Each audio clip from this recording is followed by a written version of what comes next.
Hai,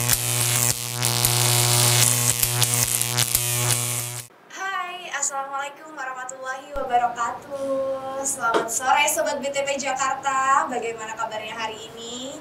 Mudah-mudahan selalu sehat walafiat. Buat kamu yang lagi ada aktivitas, semoga aktivitasnya berjalan dengan baik dan lancar. Karena hari ini merupakan podcast perdana kita BTP Jakarta. Perkenalkan, saya Fitra dan rekan saya Nida sebagai host di acara podcast Binika, bincang eksklusif tentang kereta api. sebuah podcast di mana kita bakal ngobrol bareng, duduk bareng dengan narasumber kita yang kece abis, tentunya membahas mengenai perkereta apian. By the way, Sobat BTP Jakarta, udah kenal belum sih tentang BTP Jakarta atau Balai Teknik Perkeretaapian Kelas 1 Jakarta? Nah, di episode perdana kita kali ini, kita bakal membahas apa itu BTP Jakarta atau Balai Teknik Perkeretaapian Kelas 1 Jakarta. Nah, Sobat, for the first episode, tentunya aku dan Fitra sudah mengundang narasumber kita yang kece abis. Sudah bersama kita Kepala Balai Teknik Perkeretaapian Kelas 1 Jakarta, Bapak Ferdian Suryo Adi Pramono.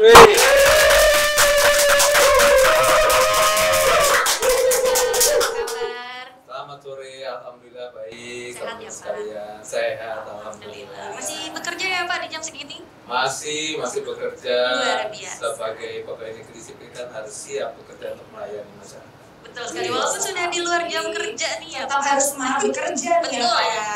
Oh tentu dong, demi kemaslahatan masyarakat umum. Oh, Masya Allah, luar Masya biasa Allah. sekali semangatnya Bapak Kepala Balai kita ini ya. Betul. Oke, nah Sobat BTP Jakarta, kali ini kita akan membahas mengenai profil BTP Jakarta bersama Bapak Ferdian. Mohon izin Bapak, karena podcast pertama kali, jadi bisa untuk memperkenalkan diri dulu biar masyarakat ini semua tahu betapa kerennya kabalai kita Pak. Betul sekali Iya. guys, apalagi kalau kita tahu latar belakangnya Bapak nih. Wah, saya jadi GR nih, keren sama kece. Tapi itu kayaknya bahasa zaman dulu banget, Oh, iya. keren sama kece. Terus apa nih Pak? Gak apa-apa, masih sesuai lah. Oh, Ini sesuai aja. ya. Oke, silakan Pak Ferdi. Baik, perkenalkan teman-teman sekalian, rekan-rekan sekalian. Jadi ini podcast perdananya ya. Jadi dari Balai Teknik Perkeretaapian Jakarta, perkenalkan nama saya Ferdian Suryo Adi Pramono. Kebetulan saya diamanahkan sebagai Kepala Balai Teknik Perkeretaapian Kelas 1 Jakarta dimulai per Januari 2024 ini. Jadi ya masih sumur jagung lah untuk bisa berada di sini bergabung dengan teman-teman yang luar biasa di Balai Teknik Perkeretaapian Jakarta. Kalau bicara latar belakang pendidikan saya S1 Teknik Elektro, saat ini sedang mengambil program S2 memang di Institut Setiami, insya Allah dalam tahun ini selesai. Agak terlambat, soalnya ya gimana ya, terlalu banyak tugas sehingga nggak Tugas ya, sempat Pak, ya. ya? Iya, Iya. jadi nggak sempat gitu untuk menyelesaikan S2, tapi alhamdulillah insya Allah per tahun ini selesai. Iya, amin. Kalau latar belakang pekerjaan selama di Kementerian Perhubungan, saya masuk di tahun 2007. Jadi 2007 Desember 2007 lebih tepatnya, itu memang saya dari awal sudah lahir di lingkungan di Direktorat Jenderal Perkeretaapian. Lebih tepatnya di Subdit Fasilitas Operasi atau dulu disebutnya Subditnya Sintetis Sinyal Telepon dan Listrik. Lalu seiring berjalan waktu, memang sepertinya hidup dalam pekerjaan ini saya banyak berkecimpung di bidang proyek ya. Jadi mulai tahun 2011 saya diminta untuk membantu di Satker Pengembangan Perkeretaapian Lampung pada waktu itu. Lalu 2012 saya menjadi PPK di Satker Perawatan, di perawatan prasarana ya. Jadi pada waktu itu memang fokus utamanya yaitu untuk mengadaan rail vessel. Lalu ada juga pengembangan pada saat itu adalah ide untuk membangun balai perawatan Rombo, itu ada di kami, studinya termasuk rencana awalnya, desain dan segala macam. Lalu setelah itu berlanjut ditunjuk sebagai Kepala Seksi Persinyalan tahun 2015 sampai dengan 2017. Setelah itu ditugaskan ke Jateng karena diminta untuk mengawal penyelesaian progres jalur ganda lintas selatan Jawa, khususnya segmen Troy Gombong. Dan terakhir sebelum di Balai, mulai tahun 2020 sampai dengan 2023 kemarin, saya ditugaskan untuk menjadi PPK LRT Overweight. Itu kehidupan saya di proyek. Lalu di tahun 2000 kebetulan bersamaan dengan penugasan di PPK LRT Jabodebek di tahun 2023 kemarin, saya juga merangkap jabatan sebagai Kepala Subdirektorat Fasilitas Operasi Kereta Apian. Jadi ya memang begitu banyak perjalanan di proyek hingga akhirnya saya diamanahkan untuk bertugas di Badan Kereta Apian Jakarta mulai Januari 2024 ini. Luar biasa perjalanan Pak Ferdian keren banget. Coba dihitung. Saya mendengarkan aja udah geleng-geleng ini. Betul. Riwayatnya apa aja ya tadi? Udah lupa saking banyaknya ternyata. Baperka, Wah, Balai Baperka, Perawatan, iya. apa? PPK LRT loh. Ternyata Bapak berarti? Berarti Ya, itu buatan stakeholder, buatan Oh, bersama. buatan bersama. Tapi Bersama. PPK-nya Bapak. PPK-nya Oh, luar Bapak. biasa. Luar biasa. Tepuk tangan dulu. Kali Iya. ini Di balik kemegahan LRT Jabodebek ternyata ada Pak Ferdian di betul, baliknya. sosok Wah, di balik keren megahnya banget. LRT Jabodebek. Oke, Bapak. Jadi kan sekarang sudah menjadi kepala balai di BTP kelas 1 Jakarta ya, Pak. Sebenarnya apa sih itu BTP Jakarta, Pak? Kan banyak nih masyarakat yang belum tahu ya pastinya, Pak.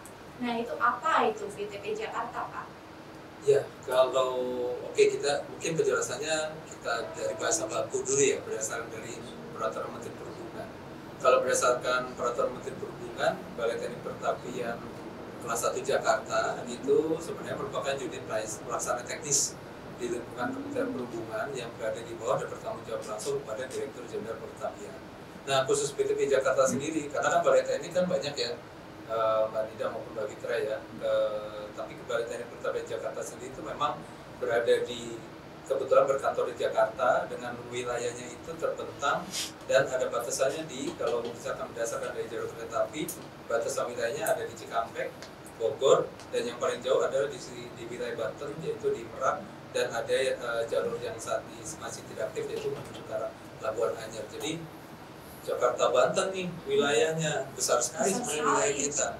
Nah ini yang makanya Balai Teknik Kereta Apian ini bisa dikatakan seperti mininya DJKA, mininya Ditjen Kereta Apian tapi di wilayah kerjanya masing-masing. Berarti itu di bawahnya DJKA ya, Pak ya? Betul, tentunya. betul. Oke. Lalu ini Pak, untuk peran, kemudian tugas, dan fungsinya sendiri itu apa sebenarnya Pak dari balai itu Pak? Tugas dan fungsi ya? Iya. Oke, kalau tugas tuh banyak. Nah ini makanya nanti teman-teman pasti bisa melihat ya betapa Balai Teknik Kereta Apian ini seperti perpanjangan tangannya atau mininya DJKA ya.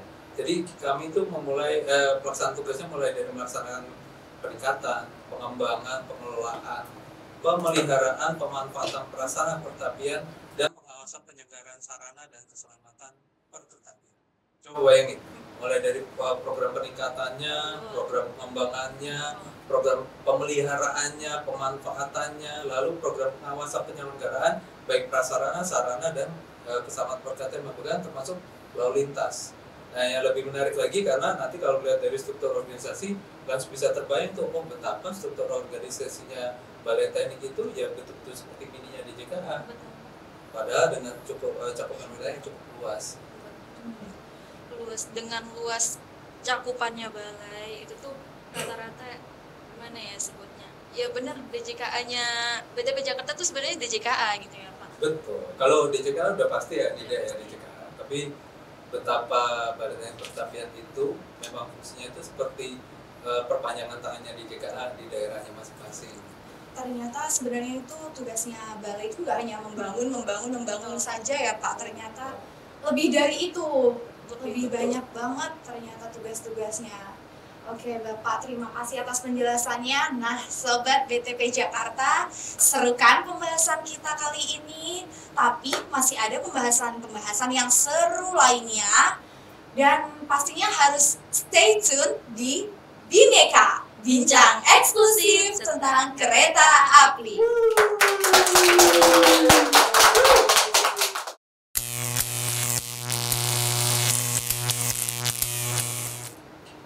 Halo Sobat BTP Jakarta, kembali lagi bersama kita Bineka, bincang eksklusif tentang kereta api. Oke, kali ini kita akan membahas pembahasan yang lebih seru lagi. Sepertinya pembahasan kali ini itu agak membingungkan Pak buat masyarakat awam ini. Ya, jadi mohon izin Bapak, bisa dijelaskan mengenai apa perbedaan DJKA dengan KAI sebenarnya? Karena masyarakat umum itu kan pasti menilai KAI itu DJKA adalah KAI. Betul. Nah, perbedaannya sendiri itu sebenarnya apa dari segi kerjaannya, itu gimana gitu Pak? Oke. Penjelasan paling singkatnya sih sebenarnya bahwa DJKA itu adalah regulator ya, artinya fungsi utama dari Ditjen Pertanian itu memang menyusun regulasi, memperbaiki regulasi, melakukan pengawasan terhadap pelaksanaan regulasinya sendiri, implementasi regulasi.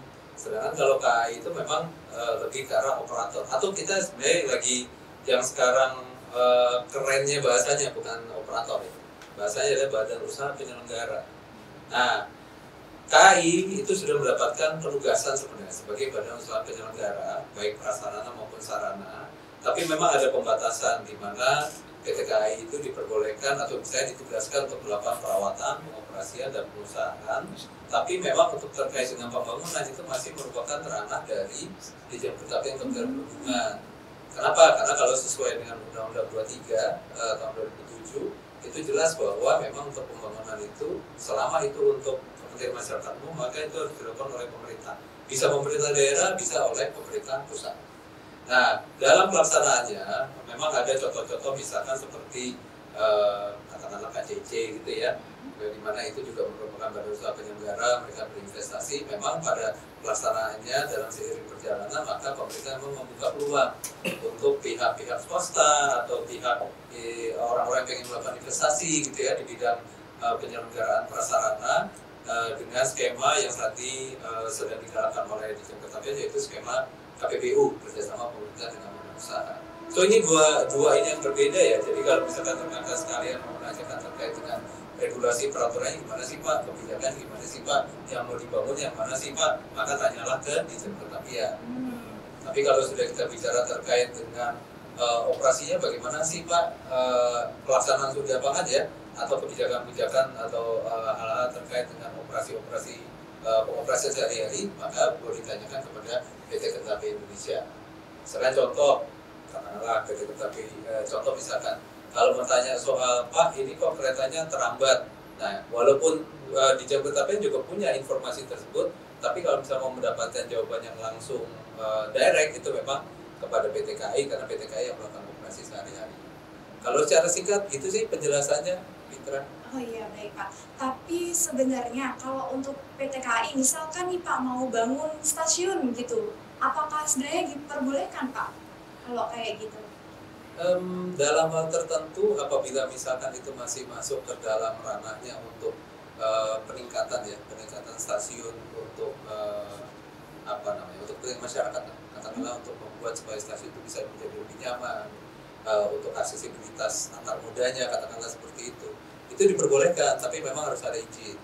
Jadi kembali lagi ya, bukan berarti bahwa Ditjen Pertanian ini kaku dalam menghadapi segala hal, atau saya dalam menghadapi satu situasi di mana memang dibutuhkan untuk pelayanan masyarakat. Hanya memang harus ada perizinan terlebih dahulu kepada Ditjen Pertanian untuk melakukan pembangunan.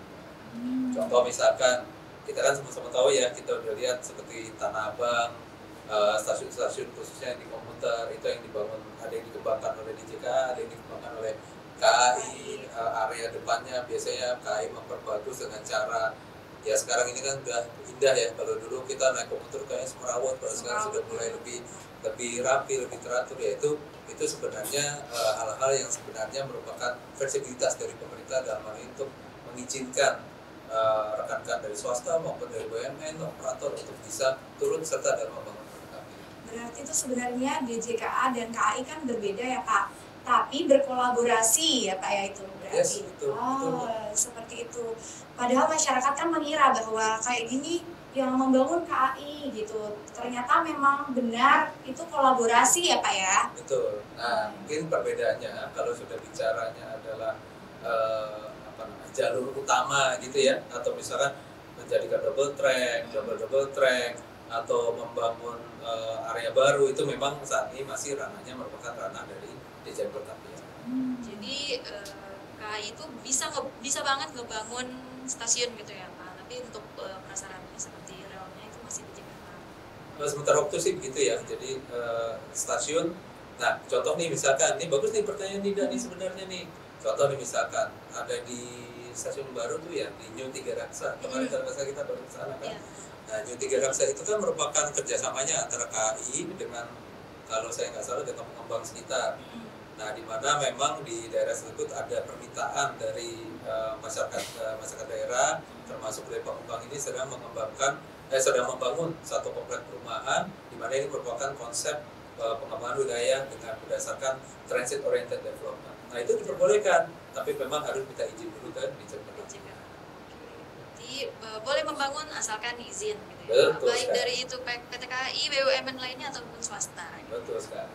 Justru di mumpung podcastnya ada, ya mudah-mudahan siapa tahu dengan membuka podcast ini kita bisa mengundang nih investor lain kan. Karena yang penting kan untuk bagaimana kita mengembangkan perketapian. Ya nggak? Betul sekali. Bagaimana cara ini ya melayani masyarakat lebih baik lagi Betul ya Pak sekali. ya. Untuk Betul. pembangunan perkereta apian di Indonesia ya, khususnya di daerah Jakarta dan Banten. Betul. Nah, itu kan tadi kan Bapak menyinggung DJKA membangun, PT KAI membangun, swasta membangun. Kira-kira ada nggak sih Pak yang ngebedain antara yang DJKA bangun dengan PT KAI yang bangun atau swasta yang bangun? Kalau yang membedakan, sebenarnya kalau masalah desain saya pikir sih sama ya, kan pasti ada satu standar aturan ya, standar pelayanan minimum yang ada di DJKA itu harus diikuti aturan mainnya oleh rekan-rekan semua yang memang melakukan pembangunan. Kalau perbedaannya mungkin lebih ke arah, let's say katakanlah pola pelayanannya atau teknologinya. Sebagai contoh nih, kita bicara, jangan bicara di lintas existing saja ya. Kita bicara seperti misalkan ada orang yang membawa ide untuk membangun LRT Jabodebek. LRT Jabodebek itu kan merupakan ide baru sebenarnya untuk membuat sistem perkereta dengan teknologi baru. KCIC, kereta cepat, itu juga merupakan ide baru yang memang didorong ke pemerintah, disetujui oleh pemerintah, maka dibangun. Lalu setelah itu dibangun. Kalau yang ada di existing, nah ini sebenarnya kesempatan. Kami sebenarnya ingin mendorong para investor, pengembang yang ingin melakukan pembangunan di wilayah-wilayah di sepanjang jalur KA existing kita itu sangat diharapkan sekali karena kami sudah mulai akan menuju ke arah konsep transit oriented development. Mudah-mudahan dengan itu masyarakat akan bergerak berpindah menuju pusat bisnisnya, pusat ekonomi maupun tempat tinggalnya mendekati stasiun sehingga insya Allah nanti kedepannya penggunaan kendaraan pribadi itu bisa berkurang, masyarakat lebih memilih untuk menggunakan transportasi umum khususnya kereta api. Karena kereta api itu sebenarnya tulang punggung dari transportasi sendiri itu ya Pak. Harapannya begitu. Betul. Mudah-mudahan bisa didaya. Ya, amin ya rabbal alamin. Dan integrasinya tentunya ya Pak. Betul. Betul saja. Oke, sangat seru banget ya ini pembahasannya Iya, ya. sebenarnya sih panjang yang mau dibahas. Sebenarnya cuma masih banyak yang mau dibahas banyak lagi. Oke, tapi kayaknya pembahasan selanjutnya sudah menanti ini Mbak Nida ya, Gitu. yang nggak kalah seru pastinya. Oke, jadi teman-teman sobat BTP Jakarta tetap saja stay tune di Bineka, bincang eksklusif tentang kereta api.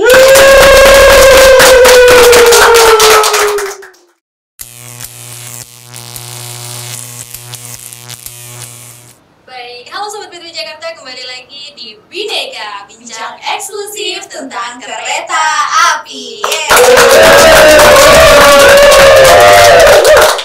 Nah, sobat BTP Jakarta, tadi kan kita udah mendengarkan penjelasan dari Bapak Ferdian mengenai perbedaan DJKA, Kementerian Perhubungan dengan PT KAI.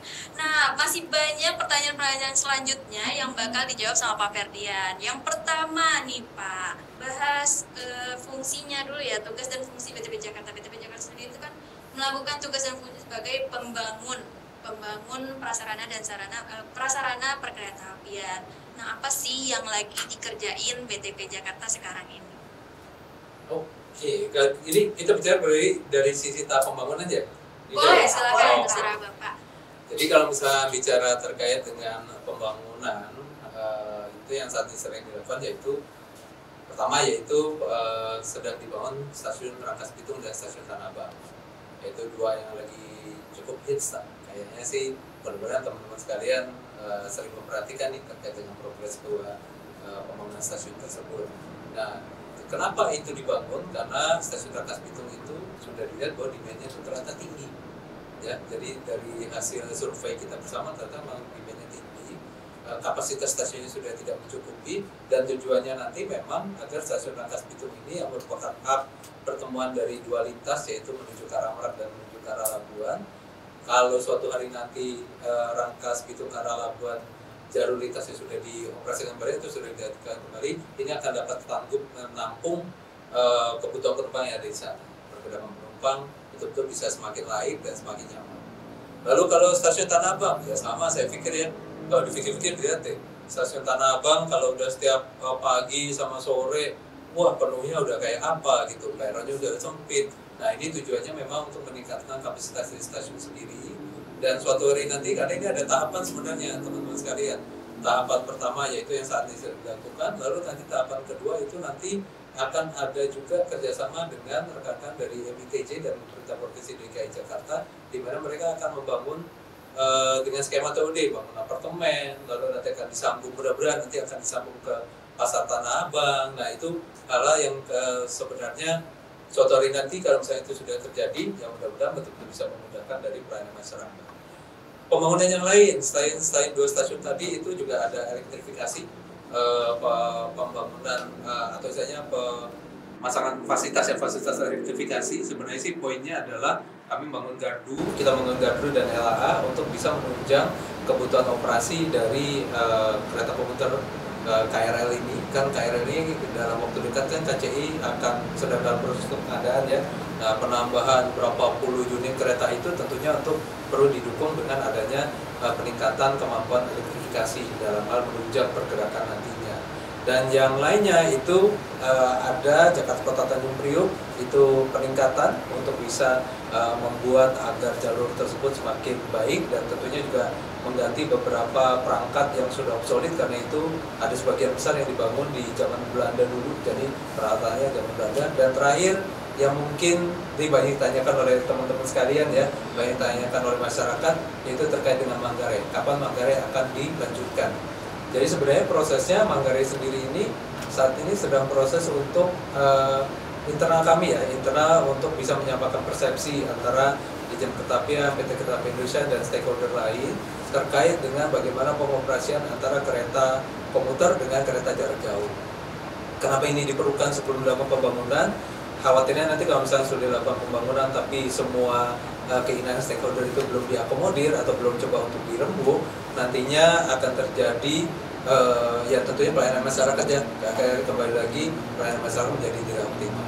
Tapi insya Allah saat ini prosesnya itu sedang proses untuk dilakukan pelelangan, jadi Manggarai akan tetap berlanjut pembangunannya. Jadi teman-teman sekalian nggak usah khawatir terkait dengan apakah Manggarai ini akan berhenti, tidak, akan tetap dilakukan pembangunannya, dan insya Allah di tahun 2025 itu sudah bisa kita nikmati stasiun Manggarai yang berhenti.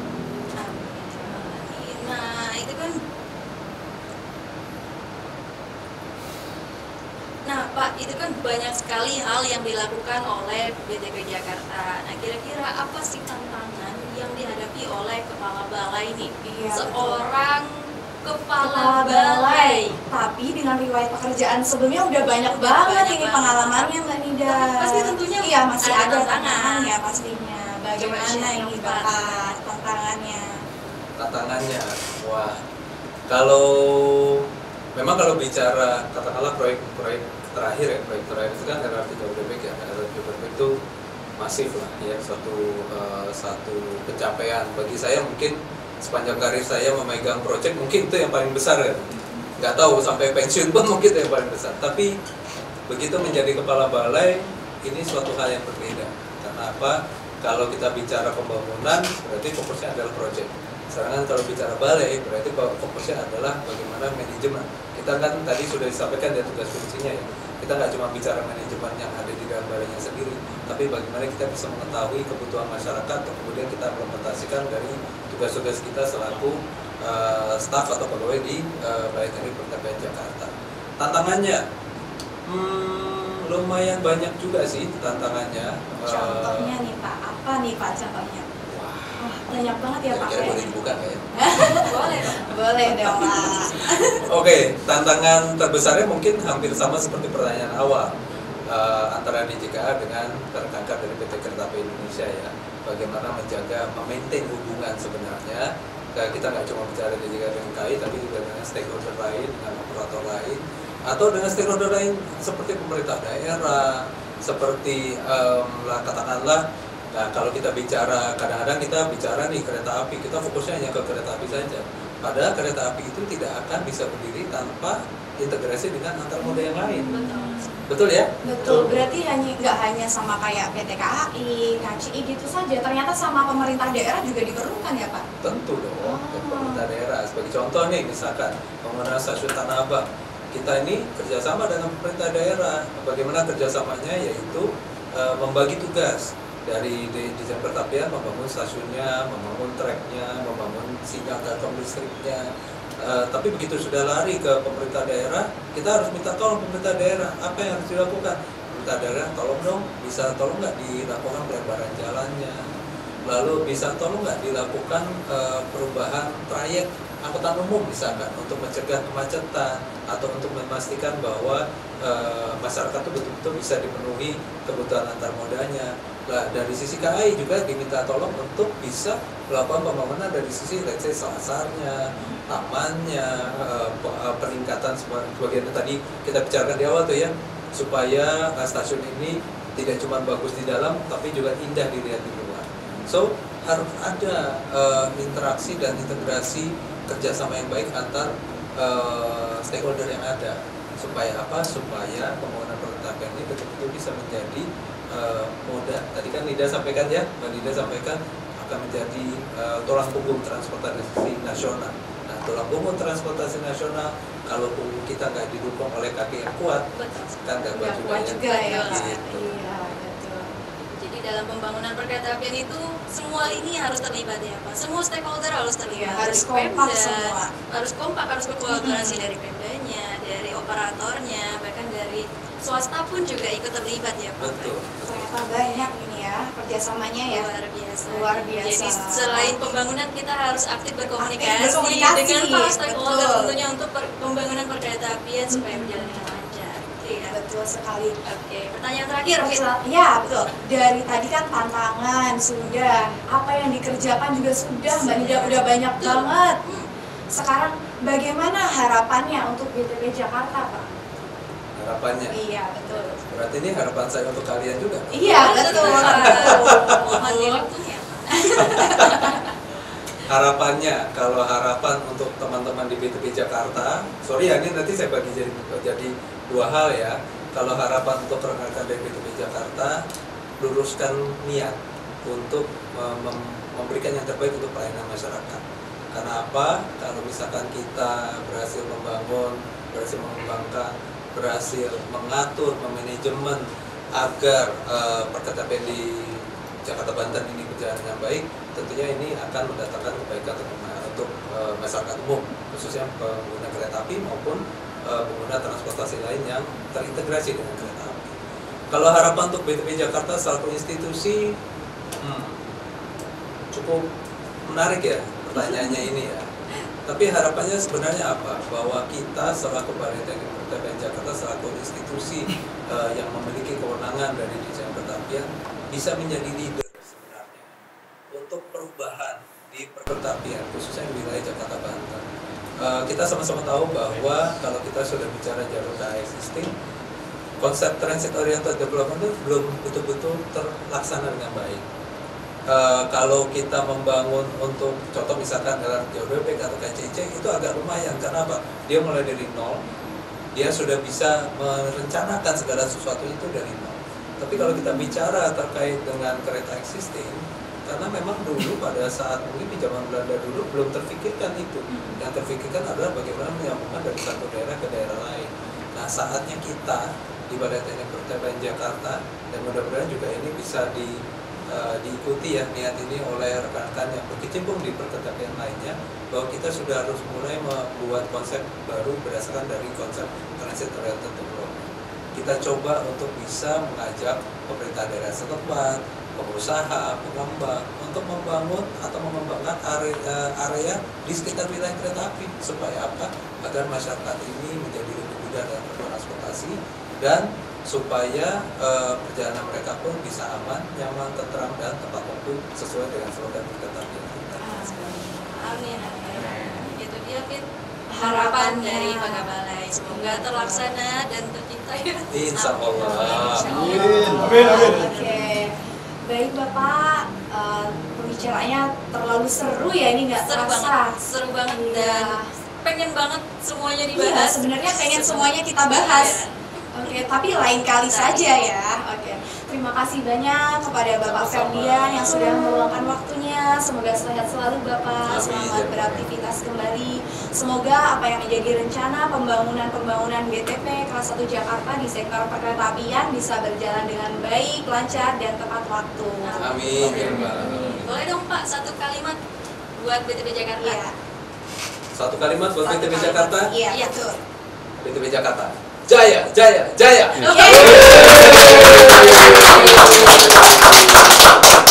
Oke, jangan lupa teman-teman sobat BTP Jakarta, pantengin terus Bineka, bincang eksklusif tentang kereta api karena pembahasan selanjutnya akan lebih seru lagi. Dan jangan lupa Untuk subscribe akun sosial media kita di @btpjakarta, follow, share ke teman-teman kalian, dan jangan lupa untuk subscribe YouTube kita di BTP Jakarta. betul. Sekian dari kami. Wassalamualaikum warahmatullahi wabarakatuh. Saya Dida dan Fitra undur diri. Dadah. Yeay.